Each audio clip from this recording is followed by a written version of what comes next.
ঘড়িতে দুপুর 2টো। কোয়েল ভার্সিটির ক্যান্টিনে বসে সাদা কাগজে কিছু একটা লিখছে। দেখে মনে হচ্ছে কোনো কিছুর ফর্ম ফিল আপ করছে।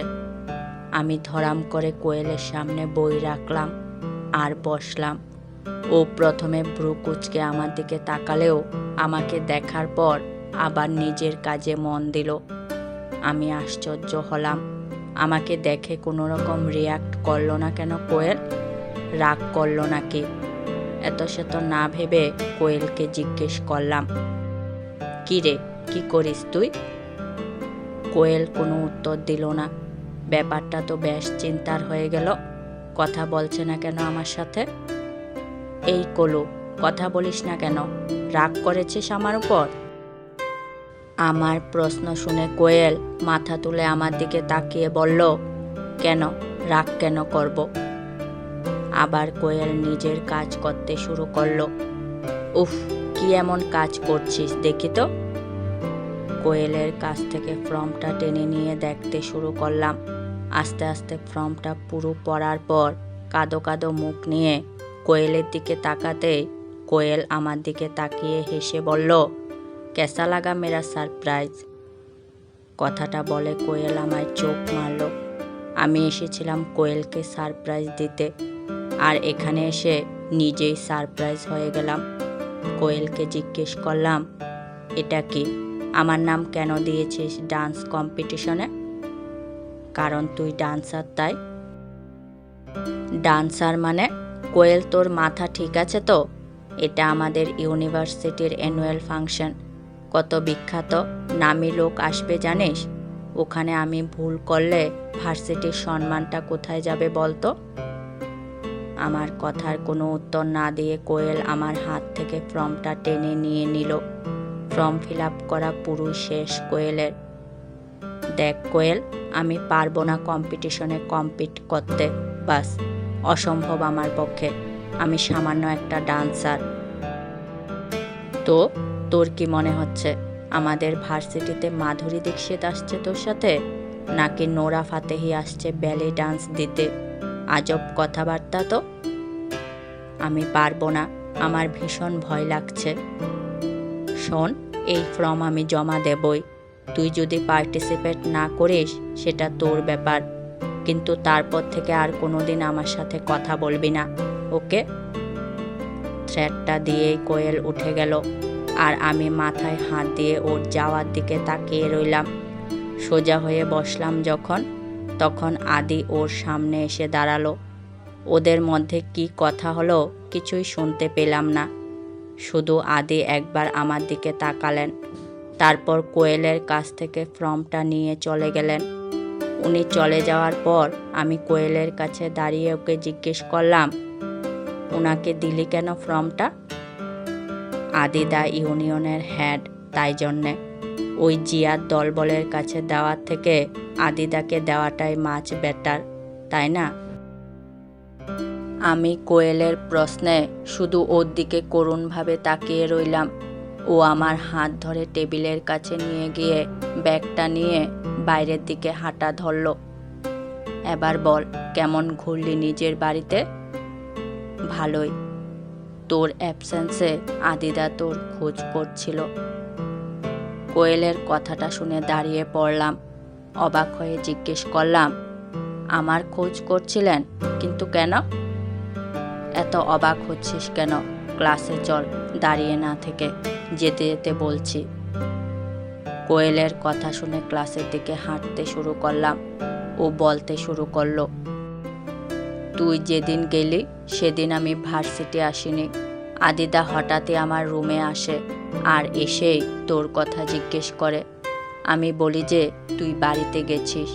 তারপর বেশ কিছুক্ষণ চুপ থেকে আমার খবর নিয়ে চলে যায়। এই 2-3 দিন আমার সাথে যখনই দেখা হয়েছে তোর খোঁজ নিয়েছে, আর জিজ্ঞেস করেছে তুই কবে ফিরবি। কোয়েল কথা শেষ করতেই ক্লাসে ঢুকলাম।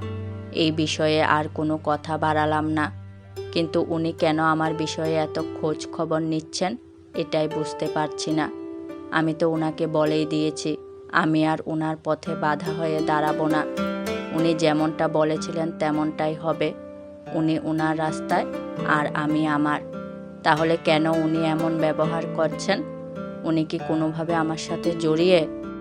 না না না, এবার আর আমি এক ভুল করব না। আগের বার এই আশায় আমাকে অনেক যন্ত্রণা দিয়েছে, এবার আর নয়। ওনার কথা না ভাবাই ঠিক হবে আমার জন্য। ক্লাস শেষ করে আমি ম্যাডামের সাথে কথা বলবো, সেই জন্য প্রিন্সিপালের রুমের দিকে যাচ্ছি। সে সময় দেখলাম আদি আসছেন, তাও আবার আমার দিকে তাকিয়েই। উনি আমাকে কিছু বলবেন সেই জন্য দাঁড়ালে আমি ওনাকে পাশ কাটিয়ে প্রিন্সিপালের রুমে ঢুকে গেলাম। ওনাকে বোঝাতে হবে আমি ওনাকে এড়িয়ে চলতে চাই। ম্যাডামের সাথে কথা বলতে বলতে খেয়াল করলাম উনি বাইরেই দাঁড়িয়ে আছেন। হঠাৎই ম্যাডামের রুমে ঢুকে পড়লেন উনি। আরে আদি, তুমি এখানে? কোনো দরকার ছিল? ম্যাডামের কথার উত্তরে উনি আমার দিকে তাকিয়ে বলল, ম্যাম, আপনার সাথে দরকার নেই, দরকার ওর সাথে। আপনাদের কথা বলা শেষ নিশ্চয়? আমি ইচ্ছে করে দেরি করছিলাম যাতে উনি চলে যায়, কিন্তু এখানে তো উল্টো হয়ে গেল। বাধ্য হয়ে আমাকে ওনার সাথে বেরিয়ে আসতে হলো। বেরিয়ে এসে এক মুহূর্ত আমি দাঁড়ালাম না, দ্রুত হাঁটা শুরু করলাম। পিছন থেকে উনি সমানে আমার নাম ধরে ডেকে চলেছে, তা আমি শুনতে পেলেও উপেক্ষা করছি, কিন্তু শেষ রক্ষা হলো না। ভার্সিটির মাঠে আসতে উনি আমার হাত পিছন থেকে টেনে ধরে নিজের দিকে ঘুরিয়ে নিলেন। কখন থেকে ডেকে চলেছি আমি, আর তুমি শুনতেই পাচ্ছ না? নাকি না শোনার ভান করছিলে? বুঝতেই যখন পেরেছেন না শোনার ভান করছি, তাও কেন এসেছেন কথা বলতে? আমার কথা বলাটা দরকার তাই? আপনার এমন কি দরকার পড়ল আমার সঙ্গে যে, যাকে আপনি স্ত্রী বলে মানেন না, পরিচয় দিতে চান না, তারই হাত ধরে সবার সামনে দাঁড়িয়ে আছেন? আমার কথায় উনি চারিপাশে তাকিয়ে দেখলেন আমাদের দিকে প্রায় অনেকেই তাকিয়ে আছে। উনি একটা জোরে নিঃশ্বাস নিয়ে আমার হাত ধরে টেনে নিয়ে অন্যদিকে চলে এলেন। কেন অ্যাভয়েড করছো আমাকে? আপনার সাথে কথা বলার কোনো উদ্দেশ্য বা কারণ খুঁজে পাচ্ছি না। বাড়াবাড়ি করছো এবার তুমি। আমি যখন কথা বলতে চাইছি তখন কেন এইভাবে অ্যাভয়েড করছো? সেটা কেউ দেখতে যাবে না যে কে কথা বলতে চাইছে। দেখবে শুধু এটাই যে একটা মিডল ক্লাস মেয়ে টাকার জন্য একটা বড়লোক ছেলের পিছনে পড়ে আছে। বিশ্বাস করুন, এই কথাটা আমি শুনতে চাইছি না। এইখানে আসার পর থেকে সব সহ্য করে নিয়েছি, কিন্তু আমার চরিত্রের উপর কেউ কথা বললে সেটা আমি কিছুতেই মেনে নেব না।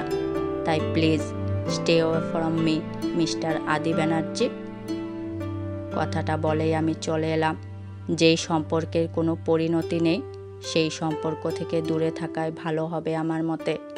আমি পিছন ফিরে না তাকিয়েই চলে এলাম ভার্সিটি থেকে হোস্টেলে।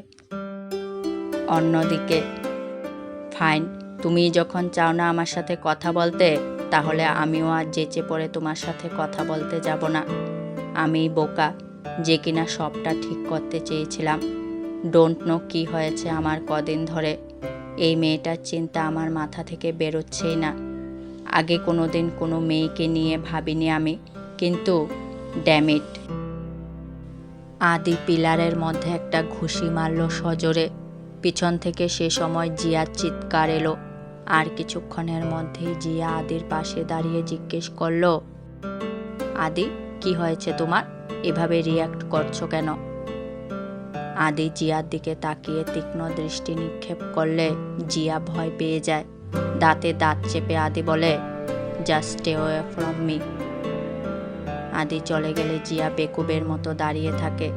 আদি কি কারণে ওর উপর রাগ দেখালো জিয়া বুঝল না, কারণ রাতের কথা ওর কিছুই মনে নেই। সে বিষয়ে মাথা না ঘামিয়ে জিয়া চলে গেল।